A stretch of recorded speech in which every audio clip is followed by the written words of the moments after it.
پالایش نفت. نفت از حفر سوراخ‌ها یا چاه‌های نفت در پوسته زمین به دست می‌آید.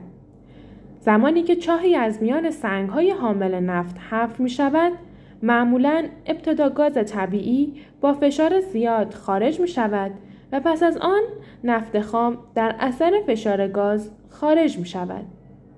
نفت با فرآیند تقطیر جزء به جزء به اجزای تشکیل دهنده خود جدا می‌شود. تقطیر جزء به جزء نفت با استفاده از یک ستون بلند انجام می‌شود.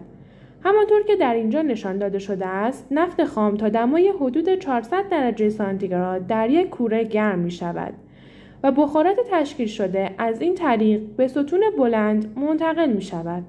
از آنجایی که مخلوط بخارات داغ در ستون ایجاد می‌شود، به تدریج شروع به سرد شدن می‌کند و به همین دلیل بخارات بخش‌های جوشان بالاتر نفت ابتدا در قسمت پایینی برج متراکم می‌شوند.